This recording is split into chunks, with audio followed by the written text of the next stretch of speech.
Hey there, welcome to LSAT Demon Daily Digest. I'm Ben Olson, that's Nathan Fox. Together we're the founders of LSATdemon.com and our weekly podcast, Thinking LSAT. Here's what we talked about this week. We have an email here from Stefan. Hi Ben and Nathan, my name is Stefan and I have just recently purchased the live subscription for the Demon. I have been using you guys to study for roughly 2 months now and decided to take your advice and try live for a month. Given that, I was wondering how I should implement classes into my study routine. Currently, I aim to do at least 30 minutes, preferably an hour, per section per day. That's you want to do preferably 3 hours per day, usually through drilling and some time sections. Honestly, it sounds like it could be too much. Should I take one class a day, more than one? And should I maintain my current study time for the sections or alter them now that I have added classes to my study regimen? For context about my work ethic, I am shooting for a score in the 172 plus range, so I can and will put in the time needed based off your advice.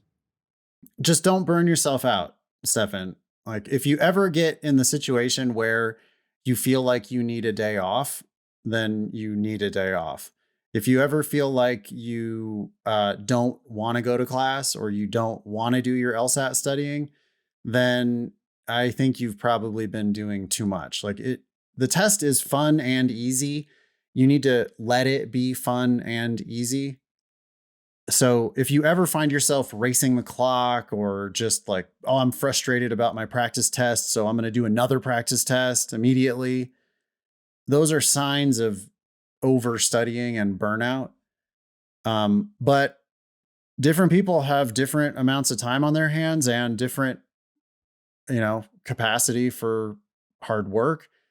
So, I would focus on quality. So one high quality hour every day, that's the minimum price of admission. If you have time to do a second high quality hour, time and energy and focus to do a second high quality hour, then great. And maybe you have a third high quality hour, but most people don't have much more than that. So then you need to budget your time accordingly because you need to focus on sleep, diet, nutrition, work, friends, family, your life, in addition to the LSAT. So you've got to find some balance, and I can't tell you what that balance is. You have to figure that balance out for yourself. As far as how many classes to go to, especially at the very beginning, if you just did 1 month of the live program, which I'm super glad you did, I think you need to mix it up and check out lots of different classes. By the way, you don't have to show up at the very beginning. You don't have to stay till the end. If you want to just dip in the middle of class for 10 minutes and see how it's going, that's totally fine. I never mind. Ben, do you mind that at all if somebody comes or goes during your class? Sometimes we don't even notice. Depends. Yeah. Depending on how many people are there, we may or may not notice, but I would just check out our calendar, find stuff that looks like it's the right topic at the right time for you. And then check out all of our different teachers because everybody's coming at it from a slightly different way. And you'll find the teachers that really resonate with you. We have we just have an unbelievable staff of teachers and they keep getting better. So check out lots of classes and see which ones fit.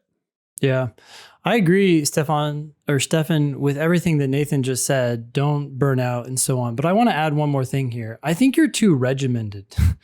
You have this plan to do one type of each section every day. I think it's nice to have a plan because then you can just do that every day. But I think you're also limiting yourself. You're locking yourself into that metric. And so then you're assessing your success based on whether or not you did those 3 things or not. And that's not the measure of success. The measure of success is, as Nathan said, 1 quality hour. And really what that means is doing a question and then understanding it until it clicks. And that may mean that you have to read the explanation, you have to redo the question, you have to start writing an ask button question. That may be enough to answer your confusion and to resolve your confusion, but you may need to submit it and then go to the next question. And if that takes you 20 minutes, I don't care. That's great. That's where the real work takes place. And I'm worried that this 3 sections a day or 2 sections in one class or 1 section and 30 minutes of drilling and 1 class every other day, I feel like it's going to force you into focusing on the wrong things. Yeah. The right thing is 1 question, learn it. Next question, learn it.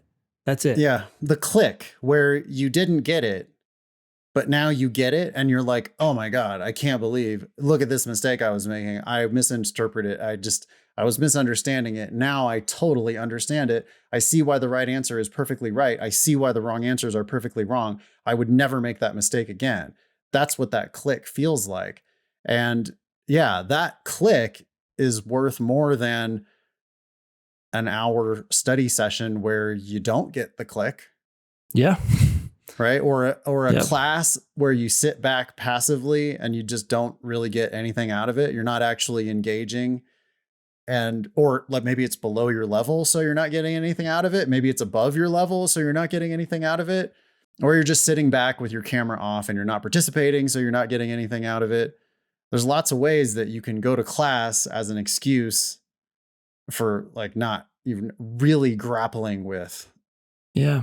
And we've seen some of those students, some people who just go to class after class after class. And it's like, wow, you got high levels of engagement or attendance, but how much clicking do you have going on? How much engagement is actually not the right word. You have a high level of attendance, but are you really engaging with the test? That's what you're there. We appreciate you being there, but sometimes it's like, wait, you're in class again? I just saw you. Yeah. Like, why? Because you do need to be doing your self-studying. Like, don't come to class as a substitute for self-study. You have to be self-studying. Yeah. Hey there, welcome to LSAT Demon Daily. I'm Nathan Fox. With me today is Jackson Lanning. Jackson is a former student of the LSAT Demon. Maybe we can start with the bottom line and then you can tell your whole story. Where did you start and what did you end up with? Yeah, so I did from my diagnostics test. I was at a 155. I don't remember exactly what I had. From there, what I was coming into the actual program was I had about a 3.3 for undergrad. Graduated and worked for a few years, but I knew that as I was applying to law schools, I really wanted to, as you know, is kind of that magic number in the 170. So I took the LSAT first time, I believe April of 2021. I got a 163, and then I was going to take it again in June. I contacted a tutor who actually said that he had a 10-week program, but he said there's a couple guys who do YouTube videos that you might want to take a look at. So I had about 3 weeks until my next test. At that point, I started looking at the YouTube videos for the LSAT Demon, and they were really helping. And so I signed up for the Demon itself. And sure enough, on the next take, I got a 167 before ultimately taking it for a final time where I got a 172. Attribute much of the success to both the lessons, the explanations, the Demon tool itself, I thought was fantastic. But that's kind of the progression I made and the ultimate success that I had. Then ultimately I'll be attending UVA School of Law next fall in August. Nice. Okay. 155 ultimately ended up with a 172. So that's a 17-point improvement. And going to UVA this fall. Amazing. How long did you do the Demon and what level did you do the Demon at? So I did I was looking at this last night. It's been a little while. So I was doing not the live version. I was doing the premium version. Yep. So with full access to the tools, the classes, but not on the live help. So, and I found that those things that were helping me was the access to that, reviewing some of the lessons that you had. The other thing I'll shout out as well is the blog. I thought was immensely helpful as you work through the whole process. I don't even know if that's a part of the actual subscription plan, but the blog itself I also thought was great. Cool. Okay, so you were at the premium level of subscription, $195 a month. Give some tips, like what did you do to study? What did you do to use those Demon resources? Were you doing full tests, timed sections, mostly drilling? When you missed a question, what did you do to make sure you understood your mistake? Yeah, so I was kind of doing it as instructed in some of the ways where you go through a time section, you go back to. I thought after I took it for the first time, you had areas that I knew that I was a little bit weaker at, so I wanted to review particular lessons. And with that too, after reviewing these lessons and seeing the different approaches your side was taking, I think with logical reasoning, especially, it was kind of the attacking the argument and almost what you guys always describe in these explanations are like, yes, these arguments are stupid. You just need to find out exactly why they are. But so with that, it started really with reviewing the lessons that I felt I needed more practice on. And almost immediately I felt that I had these different ways to approach these problems that I hadn't seen before. And I was like, oh, that actually totally makes sense. And so after working through the demon and kind of seeing if I did miss a question, having a very detailed explanation on every single question I missed and seeing, the flaws in the way that I was thinking, where I was missing these particular points, that was helpful. And then once I got, built up in the lessons to the demon, then finally was able to take the time sections as well. That's kind of how I progressed. And then, of course, practice tests and all of that. But I thought too, the ability to customize really what you were looking at, because I had used other study programs and seeing what those relied on, I was able to kind of shift around what tests I'd already seen, what potential practice questions I had seen. And so the flexibility of it all also made it completely easy to use.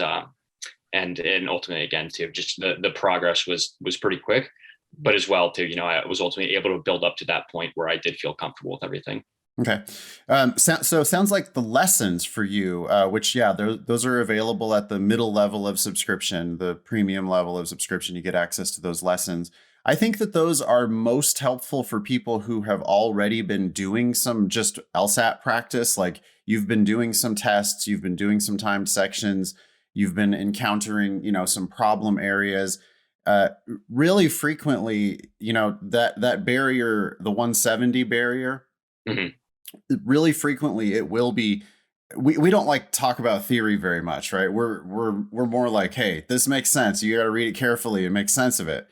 But there are some areas of technicality that actually matter. And I think the lessons can be really helpful for getting you to dig into those. Like, for example, on the LSAT, there are two types of assumption questions. There's a sufficient assumption question and there's a necessary assumption question. And it's like, I can't tell you how many times I've talked to somebody who was banging their head against the wall at 167. And I would ask them like, well, is that a sufficient assumption question or a necessary assumption question? And they're like, sufficient assumption question. And I'm like, well, you're right. But I would like you to be a little more confident in that. And also, by the way, okay, so now that it's a sufficient assumption question, what are you going to do about that? Yeah. What do you do on a sufficient assumption question? And they're like,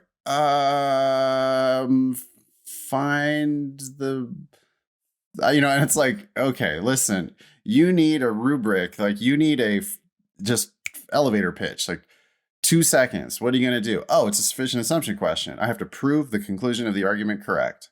Boom. And when you learn that difference, or I guess another difference is the difference between flaw questions and weaken questions. Frequently people don't get it, that like one of them is describe the argument. You have to be able to prove that they did this thing that you're accusing them of. That's a flaw question. Whereas a weaken question is a lot more freewheeling, right? It's like, well, just which one of these 5, if it's true, is going to put them in a bad spot. And that's, so those finer points, those like technical things. See, this is not the thing that I think you should start at when you're at 145. When you're at 145, you need to read carefully, right? You need to understand what it says on the page. But when you're at 165 and you're wondering, man, it feels like arcane and weird. Well, that's the point where, okay, maybe you want to dig into some of these lessons and figure out those areas of weakness. That's kind of exactly where I was. And the nuance between the different parts, it was that I felt that your side had made it so easy to where, I saw the issue I was making on some of these demon questions too. And it was like, oh my God, I'm treating that like a sufficient assumption question. It's a necessary assumption or anything like that. Why would I do that? And then you guys kind of saying, no, see, this would be the right answer for this other type of question, but not anything like that. And, but yeah, it was kind of like, once you got to that point to make that next jump, you needed that understanding. And the other thing too was I would always say, you think to myself, I think early in the process where it's like, okay, well, I could get these wrong or I could get these all right if there's no time limit, but being able to, there is a time limit. It's a huge part of the test, and being able to identify it quickly, draw back on some of that, the way you treat the questions quickly and all that. It's just, again, it's just becoming comfortable with it, because as your side says, again, too, you can learn this test. It's a very learnable test, and just that comfort level of it is so important. So I attribute, again, huge part. I know I'm kind of patting you guys on the back a bunch here, but again, I'm so happy with the kind of end result that I appreciate it. We appreciate it. I mean, you guys did, you did the work, Jackson. It wasn't us. I mean, we're just explaining to you how easy this test can actually be if you put in the time and effort and, have the right kind of help.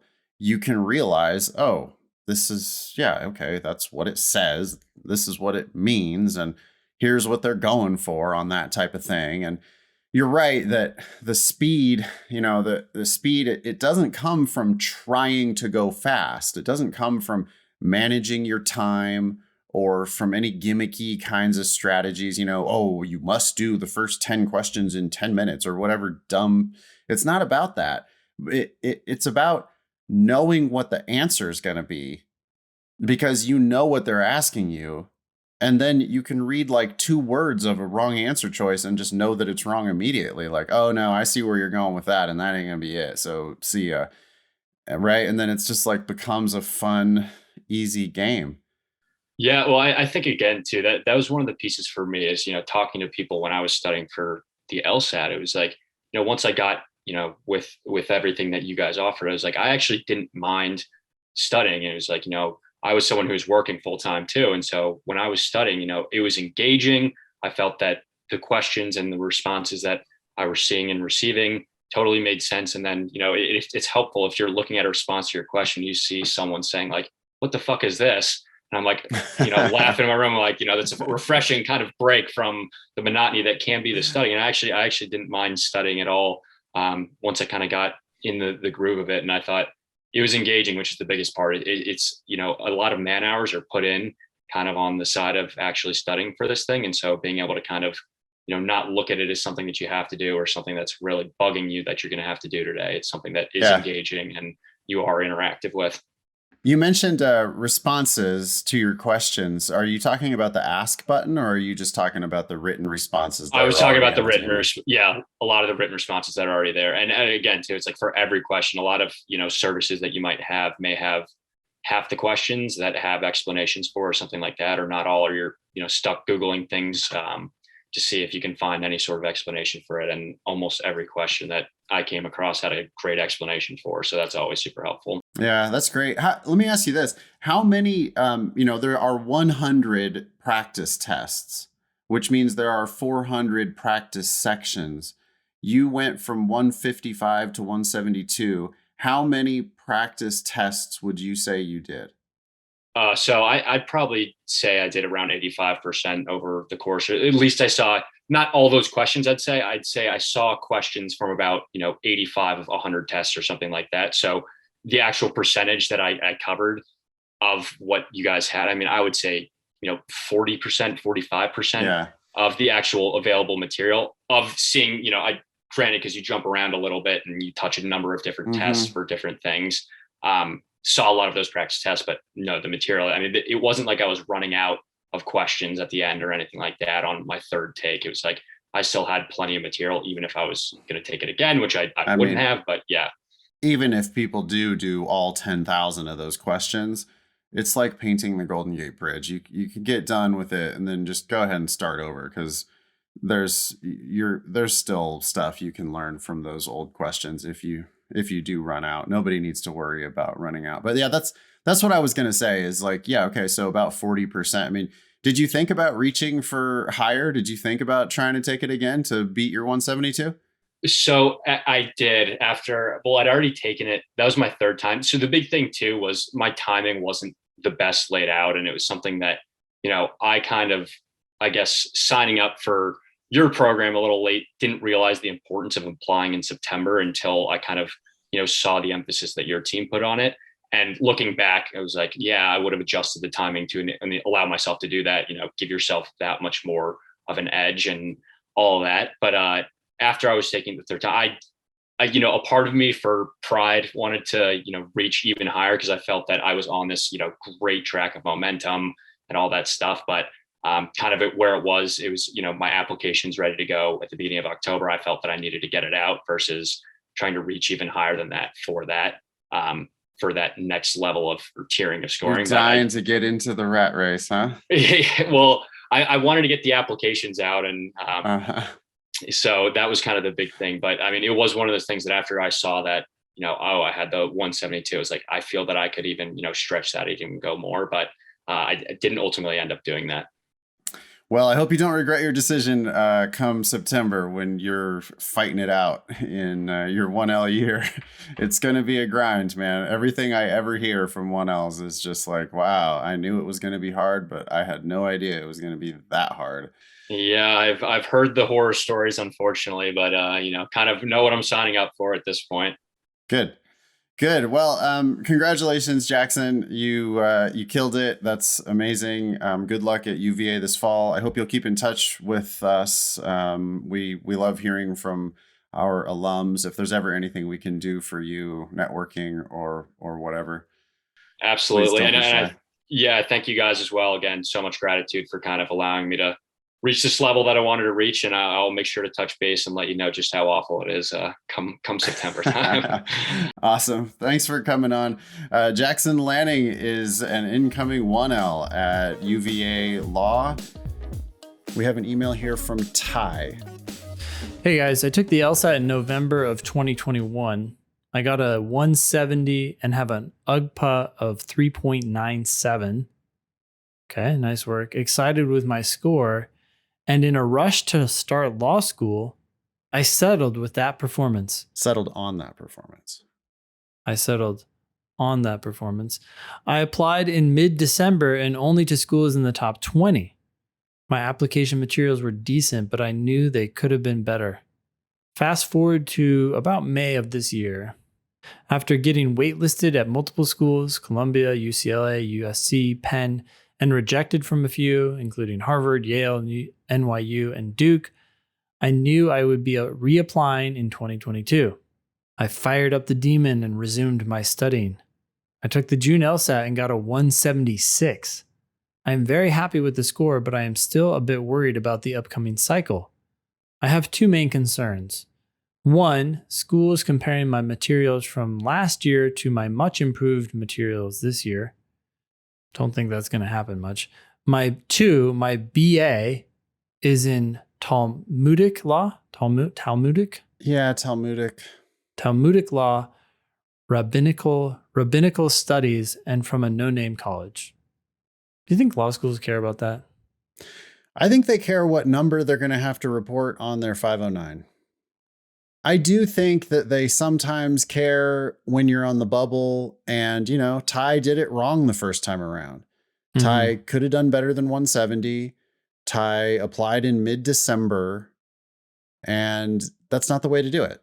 The way to do it is to apply with the very best LSAT you can at the beginning of the cycle when the schools are desperately trying to fill full classes for the upcoming year. Yep.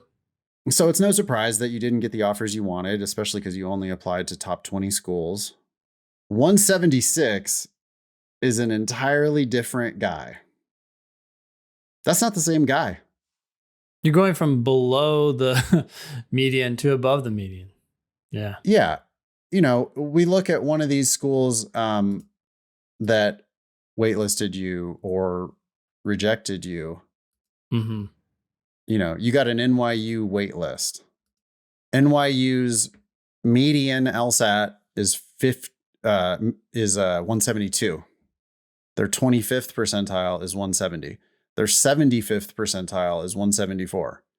Ty, when you applied to NYU the first time, you were well below their median. You were at their 25th percentile. They only admit 25% of the class who looks like that.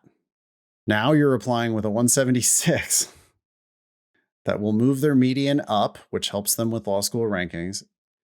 It's above their 75th percentile. There are only 25% of people at NYU who have anything close to that LSAT. They're going to look at that and they're going to go, wow, this dude is like overqualified. Yeah, I put in his numbers, a 3.97 GPA and a 170 LSAT into the scholarship estimator at lsatdemon.com/scholarships. And NYU says, hey, the estimator says you're going to get less than half tuition scholarships. And then if we update that to a 176, it changes to full. You know, and students, I was just laughing about this in class. Students are always like, but law schools say that if I improve a lot, they're going to raise an eyebrow. Yeah, raise an eyebrow of like, wow, this person's more valuable now. Well, we better look at them. Yeah, basically we're saying the same thing. They weren't even looking at you before you got that higher score. Mm-hmm. That's the thing I really want to get across to people. Like, it's always better to have taken it another time and scored higher. That's always better. That cannot possibly be bad. Taking it again and scoring higher is only good. Like, yeah, have you ever heard anyone say, gee, I wish I wouldn't have put that higher score on my record? God damn it. Yeah. Well, the problems that created for me. At Harvard, Yale, you know, this was probably like an auto reject with a 170. Yep. Like, no, we're not lowering our median LSAT for you. Maybe they are concerned about the rabbinical studies. They're probably not. I don't think they give a shit about the major. If anything, that major actually sounds interesting to a law school, I have to think, because studying Talmudic law and rabbinical studies, like, you're used to studying the same type of arcane shit that you're going to be studying when you go to law school, right? And you got good grades. The no-name college might matter a little bit more to those top schools because they don't know whether they can trust the 3.9, 3.97. So, you know, listen to what Dean Z says. Dean Z says, I care because of my rankings, and I care because I want to know whether you can cut it at my school. And when she sees that 170, she goes, you're below my median LSAT. Now, I'm not so sure about these other things, so you're out. Done. Yeah, you're going to hurt my rankings. And that 170, I'm not sure if you can cut it at my school. But then when you reapply and you show Dean Z a 176, she goes, I do care. She goes, you're going to help my rankings, which is great. And now if anything, I have more likelihood of thinking you can cut it. Now, in class the other night, we were hypothesizing a bit about, hey, what if a school looks at that and goes, oh, I wonder if this person got accommodations on their retake? Mm-hmm. But even then, it still can't hurt you. It can't possibly hurt you, right? Mm-hmm. Because if Dean Z's brain is split into two, the like, does this help my rankings? Can you actually cut it at my law school? The first part of her brain is still like, it helps our rankings. Yeah. And they're going to walk themselves into things that help them, right? Like if you're like, well, maybe this person was accommodated, but you're going to be like, but I don't know for sure. No, they're going to discriminate against you on the possibility that you got accommodated. Oh my God. It's just too much. No, they're not. That can't be what they're thinking. I mean, if it is, that's insane. And I don't think that they would be, you know, in the position that they're in at these top law schools if that's the type of weird shit they were doing in their admissions decisions. I think they see this higher LSAT and they go, helps my rankings, makes it more likely that this person is going to be able to compete at my school. You're in. Yep. And the earlier application is not going to hurt you either. Nope. I think that you have, you know, and Ty, you're just worrying about something that you can't control at all. I mean, you're not going to know for months. You can't even apply until September. And you're not going to hear from many of these schools until like the spring of next year. So you've got 6 months, 9 months. You need to just chill. Enjoy your life. We have an email here from Kaylin. Good afternoon. I have a bit of a unique situation. Question. A bit of a unique question. Thanks. Stop using the word unique, Kaylin. It's not unique. And if it is unique, then it's literally unique. It's not a bit of unique. It's not, yeah, there's not like a gradient, right? Right. Unique means one of a kind. I know the stock advice y'all give is take the highest ranked scholarship you can get. However, you also say know what you want to do. I want to ultimately run for office, and big law schools, Harvard, Georgetown, UVA, etc., are heavily biased in the House and Senate. I'm applying with a 3.63, a 173 as a URM, retaking the LSAT. Retaking the LSAT have PT'd higher, and that was my first test. So 173 on record, thinks he can do better. Okay. Okay. In August and September, to still be at the front of this cycle.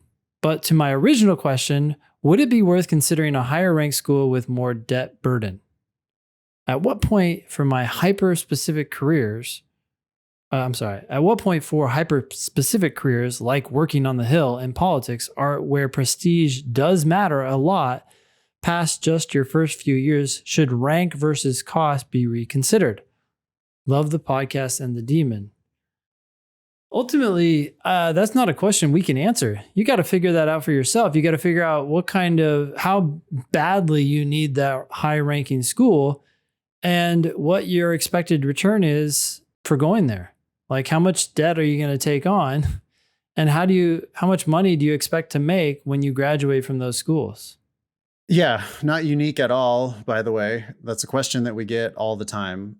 You need to ask the people who have these kinds of jobs. I mean, I just don't see any reason why does an elected official even need a JD?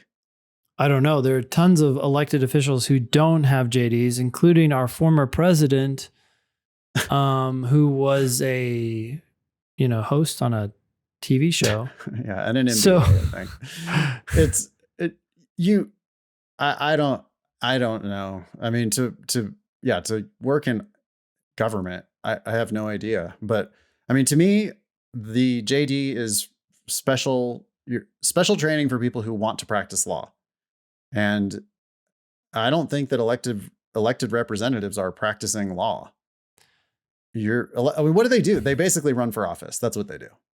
No, to be an elected official, you have to be good at running for office. And do you hear people on the stump saying, by the way, I got my JD from this school? Maybe they do, but I just don't see that as a big selling point. It's more about pulling people together and getting them to support you in whatever way you can. Or it like helps their fundraising. Because I mean, that's what they really do, right? We're saying that like campaigning is what they do, which basically means that fundraising is what they do. Yep. Mm-hmm. And so I guess that you're going to have better, fundraising opportunities from top 14 schools than you would from other schools. So maybe it matters, but boy, a lifetime of debt for some speculative future career running for public office. I mean, I guess once you're in office, have a huge return, right? You'll be able to defraud the government enough to repay your loans in a variety of different ways. But yeah, wish I had a better answer. Good luck. Oh, well, actually, we're just going to come back to our default presumption, which is don't pay, because then you don't have to worry about any of this. And I don't see the value of getting a higher degree, a higher rank school. It's like, so what are we actually talking about here with a 3.63 and a 173 and a URM, I wonder? I'm going to go to lsatdemon.com/scholarships, and I'm going to put in, what were those numbers exactly again? Thank you, Kaylin, for providing exact numbers. 3.63, 173, 3.63, 173 URM. And maybe you can score higher, which maybe would bump some of this up a little bit. But, you can get a full tuition scholarship, it looks like, at UCLA, Wash U in St. Louis, Boston University, University of Florida, like decent schools. And you can get more than half, it looks like, at other schools in the top 14. Yeah. But like how, so he mentions UVA specifically. Do you think his chances for elected office are really that much better at UVA versus UCLA? I don't know, but you're going to have 6 figures more of debt, just going to hamstring you no matter what you decide to do with your career. And so I think I'll always be looking to get the money. Yeah. You just have more freedom. Yeah. I will say I got a message the other day from a recent Harvard admit, and I would like to read that to you. Sure. I asked, like, hey, how's it going? You nervous about starting at Harvard this fall? And they said, you know what made it all a lot less stressful? Harvard gave me a ton of need-based aid. I got a $53,000 grant and a $10,000 subsidized loan from the school. I think 53,110 is pretty close to the maximum that you can get. Not sure what kind of a package they're going to give me for year 2 as they recalculate need every year, but I'm blown away. And so, it is true that at the very top, Harvard, Stanford, Yale, you can get a lot of need-based money at those schools. Yep. This is somebody who's been supporting himself for a while. So, I guess they weren't looking at parents' funds. Yeah. So that's something to consider if you actually get into those top schools. Yep. But otherwise, take the scholarship. This email is from Jacob. And then we have air quotes, Reese. I hope this finds you both well. If it isn't too much trouble, I'd like your opinion on a couple of thoughts. I'm in a good position when it comes to softs and money going towards law school. I'm a URM and military, National Guard. I also have 60% of the post 9/11 GI Bill due to a deployment I'm currently going through. That, combined with the Veterans Choice Act, will give me in-state tuition and a 60% scholarship before any other merit-based aid would appear at all public institutions. That's a good start. My fatal flaw is that 18-year-old me didn't like going to class, so a flunked semester tanked my already not great GPA to bad levels. I have a 3.0 LSAC UGPA, or I will have a 3.0 LSAC once I graduate. I don't know how he knows that. I guess assuming straight A's for the rest of the way. My diagnostic LSAT 147 with the demon was as follows: -12, -12, and then -13 with logic games being the worst of the bunch. I know to get the 40% scholarship to not pay for law school, I'll need to kill the LSAT to offset my UGPA. I have signed up for the January LSAT because I will not return to the States until Thanksgiving or Christmas. I used another curriculum, some other LSAT prep, for a month before I found you guys, and I like that drilling AI much better than the problem sets and other stuff that they encouraged. My goal score range would be between 165 and 173, and I have close to 6 months to make it happen. My questions about the demon and drilling are as follows. Should I wait until I'm getting the majority of 3-star and below correct? That's a demon AI score of 50 before I start taking time sections and PTs. Ben? Nope. You can start taking time sections on day 1. Yep. I think you should be mixing in timed sections all the time, just so that you don't freak out about timed sections. Yep. Go back and forth between drilling and time sections. Yep. Should I focus my entire being on perfecting LG before anything else? No. You're preparing for a triathlon that has swimming and running and biking. You're not going to get really good at biking for the first 2 months and then start thinking about jogging and swimming. You're going to do a little bit of everything. You might want to focus on games. That's fine, but your actual scores aren't too different. So, yeah, you've got room for improvement in all 3 sections. So you can lean a little more heavily on games if you like, but you definitely don't want to be focusing on games for the entirety of your LSAT prep. You also don't want to focus your entire being on the law school admission test. You want to give it 1 hour, maybe 2 hours a day, and that's it. This is not the be all end all of your life. Nope. Yeah, it's worth a lot of money, and yeah, you should work hard at it, but we're not going to focus our entire being on anything. Should I treat every drilling question like a blind review question? I don't know exactly what you mean by that, but if you mean do the question and do the best you possibly can before you hit submit, I would say yes. Yeah, you're not racing the clock when you're drilling. You're picking the right answer. If Yep. you just get all the right answers, you're going to be killing it. Trying to go fast, you're never, ever trying to go fast. Yep. Should I leverage the post GI Bill as much as possible? That is, not go to a similarly ranked private school compared to not pay a dime towards law school. If it's a similarly ranked private school, then I would go to the one that's cheaper. The only time that you would consider this is if you could get into a substantially higher ranked school, private or otherwise. Yeah, private versus public makes no difference. He's saying that his whatever money from the government, Veterans Choice Act, It only seems covers like it applies public. at public schools. Yeah. So yeah, I mean, you're going to probably be leaning toward public schools in your applications. But once you have your offers in hand, that's when you're going to decide based on total cost of attendance. I mean, all these questions can be answered with one response, which is apply broadly, right? All these questions about where should I go, where, whatever. It's like, I don't know, dude. Like, get your offers. Get your offers, because that's going to make a lot of decisions for you, right? Some schools are going to come back and not accept you. Some schools are going to offer you, a 10, 15% scholarship. Others are going to offer you a full ride. Once you see those offers, some things that you're thinking about and losing sleep over are going to be completely decided and over. Yeah.